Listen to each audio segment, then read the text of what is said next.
Hello friends, या चॅप्टरमध्ये आपण पाहणार आहे 8वीच्या इतिहासातला 10वा चॅप्टर, तो म्हणजे सशस्त्र क्रांतिकारी चळवळ. याच्या आधीचे 9 चॅप्टर जर तुम्ही पाहिले नसेल तर डिस्क्रिप्शनमध्ये तुम्हाला लिंक मिळून जाईल. ते चॅप्टर नक्की पाहून घ्या. तुम्ही कोणतीही अशी एक्झाम देताय जिथे तुम्हाला हिस्ट्री या विषयाची गरज आहे, तर ट्रस्ट मी तिथे तुम्हाला आधुनिक भारताचा इतिहास हाच टॉपिक लागणार आहे. आणि जो टॉपिक 8वीच्या इतिहासामध्ये बऱ्यापैकी दिलेला आहे, तर हे चॅप्टर तुम्ही स्किप करू नका, नक्की बघा. तर I welcome you all to M study. चॅनलला अजूनपर्यंत सबस्क्राईब केलं नसेल तर प्लीज सबस्क्राईब करून घ्या. आपल्या मित्रांबरोबर पण नक्की शेअर करा. आता सशस्त्र क्रांतिकारी चळवळ. सशस्त्र म्हणजे काय, तर शस्त्रांसहित झालेल्या क्रांतिकारी चळवळी. म्हणजेच काय, या क्रांतिकारकांचे असे विचार होते की अहिंसेच्या मार्गाने आपल्याला जायचं नाहीये. जर आपल्याला स्वातंत्र्य पाहिजे तर ते आपण हिसकावून घेतलं पाहिजे. त्यासाठी आपण रक्त सांडायला तयार असलं पाहिजे, मग ते स्वतःचं रक्त असो किंवा समोरच्याचं दुश्मनाचं रक्त असो. तर या टाईपच्या विचारांचे जे पण लोक होते त्यांना आपण म्हणतो ज्यांनी सशस्त्र क्रांतिकारी चळवळी केल्या असे लोक. तर त्याच्यामध्ये कोण कोण होतं ते आपल्याला आता पाहायचंय. 1857च्या उठावानंतर पंजाबमध्ये रामसिंह कुका यांनी सरकारविरोधी उठावाचे आयोजन केलेलं होतं. ते पण एक सशस्त्र क्रांतिकारी चळवळीतले नेते होते.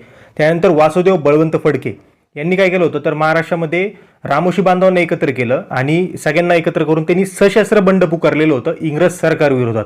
आणि त्यांनी हे जे ट्रेनिंग होतं शस्त्रविद्येचं, हे कोणाकडून घेतलं होतं, तर वस्ताद लहुजी साळवे यांच्याकडून त्यांनी ट्रेनिंग घेतलेलं होतं. तर त्यांनी जे बंड केलं होतं, तर ते बंड इंग्रज सरकारने यशस्वीपणे मोडून टाकलेलं होतं. आणि वासुदेव बळवंत फडके यांना एडनच्या तुरुंगामध्ये सरकारने त्यांची रवानगी केलेली होती. तिथेच त्यांचा 1883 मृत्यू झाला होता. आता चाफेकर बंधूंच्या बद्दल माहिती पाहू आपण. चाफेकर बंधू हे नाव आपण ऐकलं की आपल्या डोक्यात लगेच एक रोग येतो, तो म्हणजे प्लेगचा रोग. काय झालं होतं, तर पुण्यामध्ये प्लेगची साथ पसरलेली होती आणि सरकारने या रोगावर नियंत्रण मिळवण्यासाठी एका अधिकाऱ्याची नियुक्ती केलेली होती. त्या अधिकाऱ्याचं नाव होतं रँड. आता या रँडनी काय केलं, तर अतिशय त्यांनी तिथं त्रास दिला लोकांना. तो प्लेग हा उंदरांचा रोग होता, उंदरामार्फत तो पसरतो. तर त्याच्या ज्या पण कंट्रोल करायच्या ज्या पद्धती होत्या त्या एकदम वर्स्ट लेवलच्या होत्या. म्हणजे त्यांनी लोकांना खूप जास्त त्रास होत होता, म्हणून याचा बंदोबस्त करणं गरजेचं होतं. तर त्यासाठी दामोदर व बाळकृष्ण या 2 चाफेकर बंधूंनी रँड या अधिकाऱ्याचा वध केलाय. तो कोणत्या दिवशी केलाय, 22 जून 1897 रोजी रँडचा त्यांनी वध केला. तर त्याच्यामुळं दामोदर, बाळकृष्ण व वासुदेव हे 3 चाफेकर बंधू आणि यांच्यासोबत त्यांचे सहकारी होते महादेव रानडे, या चौघांना फाशीची शिक्षा झालेली होती. या सुमारास बिहारमध्ये बिरसा मुंडा यांनी मुंडा समाजाला एकत्रित करून एक मोठा उठाव केलेला होता. हा जो मुंडा समाज आहे हा कोणता, तर आदिवासी समाज आहे, हा लक्षात राहू द्या. यानंतर माहिती पाहूया अभिनव भारत बद्दल. आता अभिनव भारत हे जेव्हा पण तुम्ही नाव ऐकणार ना, तुमच्या डोक्यात एक व्यक्ती हमखास आलीच पाहिजे, ती म्हणजे स्वातंत्र्यवीर सावरकर. स्वातंत्र्यवीर सावरकर यांनी 1900 मध्ये नाशिक येथे मित्रमेळा नावाची संघटना स्थापन केली होती. आणि 4 वर्षांनी म्हणजे 1904लाच या मित्रमेळाचंच नाव काय झालेलं आहे, अभिनव भारत. हे स्वातंत्र्यवीर सावरकर म्हणजेच काय, विनायक दामोदर सावरकर उच्च शिक्षण घेण्यासाठी इंग्लंडला गेलेले होते. आणि तिथूनच ते काय करायचे, तर जे पण अभिनव भारत संघटनेचे सदस्य होते त्यांना क्रांतिकारी वाङ्मय, पिस्तुले इत्यादी साहित्य ते पुरवत होते. त्यांनी जोसेफ मॅझिनी या प्रसिद्ध इटालियन क्रांतिकारकाचे चरित्र देखील लिहिलेलं होतं. आणि 1857चा स्वातंत्र्य समर हे देखील त्यांचं पुस्तक एकदम फेमस आहे. जो उठाव झालेला होता 1857 साली, भारतीय समाज त्या उठावाला विसरलेला होता किंवा त्याच्यानंतर नवीन पिढी आलेली होती, बरोबर. म्हणजे 1857चा उठावून गेला आणि नंतर 50-60 वर्षानंतर पुढची पिढी आलेली होती. तर त्या पिढीला जास्त काही माहीत नव्हतं त्या काळात. तर आजच्यासारखं काही इंटरनेट वगैरे नव्हतं, त्याच्यामुळे पुढच्या पिढीला सांगणार कोण. तर ते त्यांच्या आजी आजोबांकडून ज्या गोष्टी वगैरे ऐकलेल्या होत्या त्या थोडं त्यांच्या फक्त माहीत होतं की असं काहीतरी झालेलं होतं. पण ॲक्च्युअलमध्ये काय झालं होतं किंवा किती समाजाने एकत्र येऊन इंग्रजांविरुद्ध प्रतिकार केलेला होता, हे लोकांना कधी कळलं होतं, जेव्हा स्वातंत्र्यवीर सावरकरांनी ते पुस्तक लिहिलं 1857चे स्वातंत्र्य समर. त्यानंतर लोकांना कळलेलं होतं. आता ही ज्या अभिनव भारत संघटना होती एकदम क्रांतिकारी काम वगैरे करत होती, त्याच्यामुळं यांच्या कार्याचा सुगावा लागला सरकारला. त्याच्यामुळे सरकारने काय केलं, तर बाबाराव सावरकर यांना अटक केली. बाबाराव सावरकर म्हणजे कोण, तर स्वातंत्र्यवीर सावरकर यांचे बंधू. त्यांना जन्मठेपेची शिक्षा झाली आणि या शिक्षेचा बदला घेण्यासाठी अनंत लक्ष्मण कान्हेरे या युवकाने नाशिकचा एक कलेक्टर होता जॅक्सन नावाचा, त्याचा वध केला. कोणी छोटा मोठा माणूस मारलेला नाहीये, डायरेक्ट नाशिकचा कलेक्टरच मारलेला आहे. त्याच्यामुळे आता सरकारने काय केलं, तर अभिनव भारत संघटनेशी जे पण लोक जोडलेले आहेत त्या सगळ्यांना एक एक करून पकडायला सुरुवात केली. आणि आता संघटनेची स्थापनाच कोणी केलेली आहे, तर स्वातंत्र्य सावरकरांनी. त्याच्यामुळे ऑब्व्हियसली सरकारने काय केलं, तर त्यांचा जो संबंध आहे स्वातंत्र्य सावरकरांचा या हत्येच्या कटाशी जोडला. त्याच्यामुळे स्वातंत्र्यवीर सावरकर यांना 50 वर्षाची काळ्या पाणी शिक्षा झाली होती. आणि ती भोगण्यासाठी सरकारने त्यांना कोणत्या तुरुंगात पाठवलं होतं, तर अंदमान निकोबार या बेटावर एक सेल्युलर जेल आहे, तिथे त्यांना पाठवलेलं होतं. त्या तुरुंगात असताना स्वातंत्र्यवीर सावरकरांनी एक चरित्र लिहिलं होतं, माझी जन्मठेप, हे त्यांनी आत्मचरित्र त्यांनी लिहिलेलं होतं. इथे त्यांना 10 वर्ष ठेवण्यात आलं आणि पुढं त्यांची बदली कुठं करण्यात आली तर रत्नागिरी येथे त्यांना स्थानबद्ध करण्यात आलं. सावरकरांनी रत्नागिरीला जातीभेद निर्मूलन, अस्पृश्यता निवारण, सहभोजन, भाषा शुद्धीकरण अशा प्रकारच्या सामाजिक चळवळी त्यांनी तिथे केलेल्या होत्या. तसेच ते एक थोर साहित्यिक देखील होते. 1938 साली मुंबई येथे भरलेल्या मराठी साहित्य संमेलनाचे ते अध्यक्ष पण होते. लक्षात राहू दे 1938 साल. या वर्षी अजून एक काय झालं होतं तर काँग्रेसचे अध्यक्ष कोण होते, जर तुम्हाला माहिती असेल यावर्षी कोण होते तर कमेंटमध्ये लिहा. याच्यानंतर पाहूया आपण बंगालमधील क्रांतिकारी चळवळ. आता बंगालमध्ये एक समिती तेव्हा स्थापन झाली होती, तिचं नाव होतं अनुशीलन समिती. आणि ही एवढी प्रभावी समिती होती की याच्या 500च्या वर शाखा निर्माण झालेल्या होत्या. या संघटनेचे प्रमुख कोण होते तर ज्यांच्याबद्दल आपण मागच्या काही चॅप्टर्समध्ये माहिती पाहिलेली, अरविंद घोष यांचे बंधू बारिंद्र कुमार घोष हे या संघटनेचे प्रमुख होते. ऑब्व्हियसली अरविंद घोष यांचा देखील सल्ला वगैरे या संघटनेला लाभतच होता. या संघटनेचं कोलकात्याजवळील माणिक ताळा येथे बॉम्ब तयार करण्याचं केंद्र होतं. 1908 साली काय झालं तर खुदिराम बोस व प्रफुल्ल चाकी हे 2 अनुशीलन समितीचे सदस्य होते. तर या दोघांनी काय केलं, त्यावेळेस एक जज होता, त्याचं नाव होतं किंग्स फोर्ड. या न्यायाधीशाला किंवा जजला ठार करण्याची यांनी योजना आखली आणि त्यानुसार त्या जजच्या गाडीवर यांनी बॉम्ब फेकली. परंतु झालं असं, त्या गाडीमध्ये तो जज नव्हता किंवा तो न्यायाधीश त्या गाडीत नव्हता. परंतु यांच्या बॉम्ब हल्ल्यामध्ये तिथे 2 इंग्लिश स्त्रिया म्हणजे 2 इंग्रज स्त्रिया तिथे मृत्युमुखी पडल्या. आता त्याच्यामुळे आता इंग्रज आपल्याला पकडतील म्हणून प्रफुल्ल चाकी यांनी काय केलं, त्यांना इंग्रजांच्या ताब्यात सापडायचं नव्हतं म्हणून त्यांनी स्वतःवर गोळी मारून स्वतःची आत्महत्या करून टाकली. परंतु खुदिराम बोस यांना सरकारने पकडलं आणि त्यांना फाशी देण्यात आलं. आता हे खुदिराम बोस हे एकदम 18-20 वर्षाचा साधा मुलगा होता, म्हणजे एकदम मोठे नव्हते, तरी त्यांनी देशासाठी प्राण त्यांचे दिलेले होते.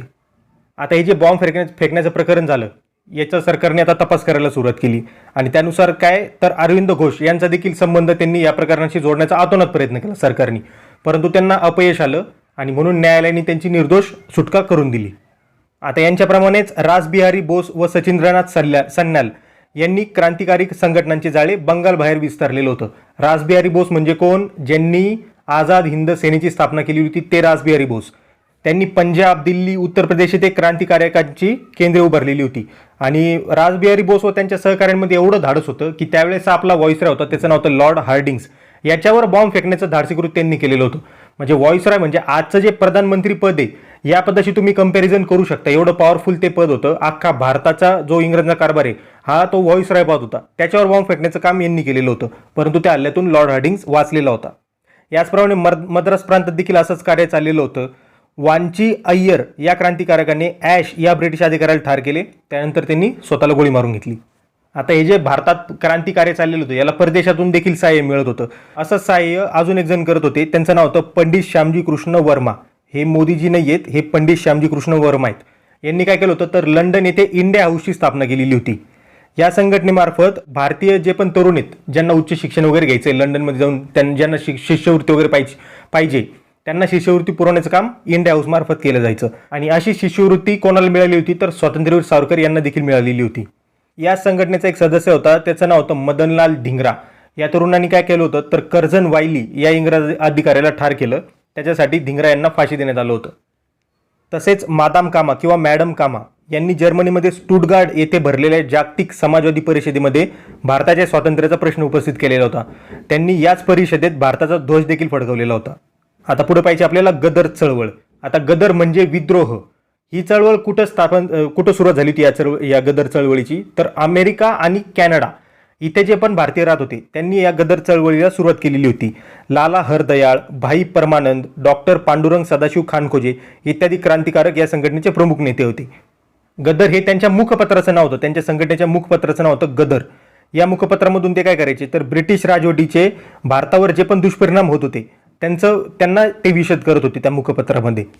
आता तेव्हाच नेमकं काय चालू झालं होतं तर पहिलं महायुद्ध चालू झालेलं होतं, त्याच्यामध्ये ब्रिटन म्हणजे इंग्लंड अडकलेलं होतं. मग आता या गदर चळवळीतल्या नेत्यांनी काय विचार केला की या युद्धजन्य परिस्थितीचा आपण फायदा घेतला पाहिजे आणि आता हीच चांगली वेळ आहे की आपण भारतामध्ये मोठा उठाव केला पाहिजे. तर भारतात उठाव कुठं करणार तर त्यांनी निवडलं पंजाब. त्यासाठी त्यांनी पूर्णपणे योजना वगैरे तयार केली आणि त्या उठावाचं नेतृत्व कोणी करायचं असं ठरलं तर ते नेतृत्व करण्याचं जे पण काही काम आहे ते आलं रासबिहारी बोस आणि विष्णू गणेश पिंगळे यांच्यावर. परंतु काय झालं तर फितुरीमुळे हे जो त्यांचा प्लॅनिंग होतं की पंजाबमध्ये मोठा उठाव आपल्याला करायचा आहे, सशस्त्र उठाव करायचा आहे, तर याची फितुरीमुळे खबर लागली इंग्रजांना आणि त्याच्यामुळं त्यांनी धरपकड वगैरे चालू केली. त्याच्यातच विष्णू गणेश पिंगळे हे पोलिसांच्या हाती सापडले, त्यांना फाशी देण्यात आलं.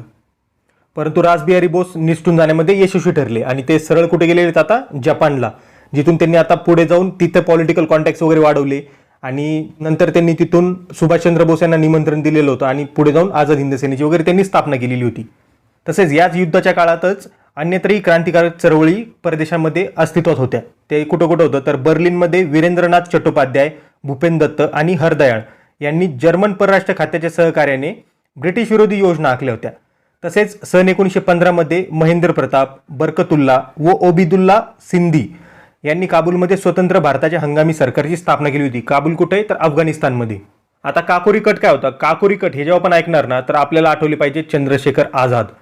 आता झालं काय होतं तर आपल्याला सगळ्यांना माहिती आहे 1920-21ला महात्मा गांधींनी असहकार चळवळी चालू केली होती, परंतु नंतर त्यांना चौरीचौरा कांड झाला आणि सरकारने त्यांना अटक करून टाकली. गांधीजींना सरकारने त्यांना अटक केली आणि असहकार चळवळ जी ती पूर्णपणे थंड पडून गेली. मग आता पुढची जी चळवळ होती ती करणार कोण? तर ते झालं असं की त्यावेळेसचे जे पण काही तरुण नेते होते चळवळीशी जोडलेले ते आता साईडला पडले आणि ते कोणत्या मार्गाला वळालेले आहेत तर क्रांतिकारी मार्गाला ते वळालेले आहेत. त्याच्यात कोण कोण होतं तर चंद्रशेखर आझाद, रामप्रसाद बिस्मिल, योगेश चटर्जी, सचिंद्रनाथ सन्याल इत्यादी क्रांतिकारक त्याच्यात होते. हे सगळेजण एकत्र आले आणि त्यांनी आता ठरवलं की आता इथून पुढे आपण क्रांती मार्गाने जायचं. परंतु क्रांती मार्गाने असंच तर जाऊ शकत नाही, त्यासाठी लागतो पैसा. पैसा मिळवायचा कुठून तर इंग्रजांनाच लुटू आपण, असं त्यांचं योजना झाली. आणि त्यानुसार 9 ऑगस्ट 1925 रोजी काकोरी या उत्तर प्रदेशातील रेल्वे स्टेशनजवळ त्यांनी एक रेल्वे लुटली. ज्या रेल्वेतून इंग्रजांचा खजिना जाणार होता ती रेल्वे त्यांनी तिथे लुटली. यालाच काकोरी कट असे म्हटलं जातं. सरकारने तात्काळ कारवाई करून जे पण क्रांतिकारक होते त्यांना अटकेत टाकलं, त्यांच्यावर खटले चालवण्यात आले. अशफाक उल्ला खान, रामप्रसाद बिस्मिल, रोशन सिंग, राजेंद्र लहिरी यांना फाशी देण्यात आलं. परंतु चंद्रशेखर आझाद इथून त्यांच्या तावडीतून निसटले होते, पोलिसांच्या तावडीतून. ते शेवटपर्यंत त्यांना कधी सापडलेच नाही पोलिसांना. त्याच्यानंतर आता हिंदुस्तान सोशलिस्ट रिपब्लिकन असोसिएशन ही संस्था कोणाशी निगडीत होती तर भगतसिंग, सुखदेव, राजगुरू, चंद्रशेखर आझाद यांच्याशी निगडीत एक संस्था होती. तर काय झालं होतं तर त्यावेळेस समाजवादी विचारांनी प्रभावित झालेले तरुण भारतामध्ये होते. म्हणजे भारतातले अनेक तरुण तेव्हा रशियामध्ये समाजवादी वारे वाहत होते, तर तोच प्रभाव भारतात देखील पडलेला होता. आपल्या इथले अनेक तरुण त्या विचारांबरोबर प्रभावित झालेले त्या विचारांपासून. तर हे सर्व जे क्रांतिकारक होते हे धर्मनिरपेक्ष विचारांचे होते. 1928 मध्ये दिल्लीच्या फिरोजशाह कोटलावर, म्हणजे दिल्लीचं आज जे क्रिकेट स्टेडियम आहे फिरोजशाह कोटला, त्याच मैदानावर, म्हणजे त्यावेळेस स्टेडियम नव्हतं कदाचित पण तिथं मैदान तर होतंच, त्या मैदानावर ह्या सगळ्यांची एक बैठक झाली आणि या तरुणांनी तिथेच हिंदुस्तान सोशलिस्ट रिपब्लिकन असोसिएशन या संघटनेची स्थापना केली. त्यांचं मेन उद्दिष्ट काय होतं तर भारताला ब्रिटिशांच्या शोषणातून मुक्त करणे हे त्यांचं प्रमुख उद्दिष्ट होतं. आणि त्यासोबतच या सर्व तरुणांना शेतकरी कामगारांचे शोषण करणारी अन्यायी सामाजिक आर्थिक व्यवस्था देखील त्यांना उलटून टाकायची होती. ऑब्व्हियसली ते समाजवादी विचारांचे होते, त्याच्यामुळे ते त्या साईडने विचार करणार होते, त्यांचा भांडवलशाहीला विरोध होता. तर आता या संघटनेसाठी शस्त्रे गोळा करणे आणि कार्यक्रमाची अंमलबजावणी करणे ही कामे स्वतंत्र विभाग करत होता. या संघटनेचाच त्यांनी त्याच्या अंडरच एक विभाग बनवलेला होता. त्या विभागाकडे त्यांनी काम दिलेलं होतं की तुम्ही शस्त्र गोळा करायचं आणि जो पण आपला कार्यक्रम असेल, जी पण आपली योजना असेल त्याची तुम्ही अंमलबजावणी करायची. त्या विभागाचं नाव त्यांनी काय ठेवलं होतं तर हिंदुस्तान सोशलिस्ट रिपब्लिकन आर्मी.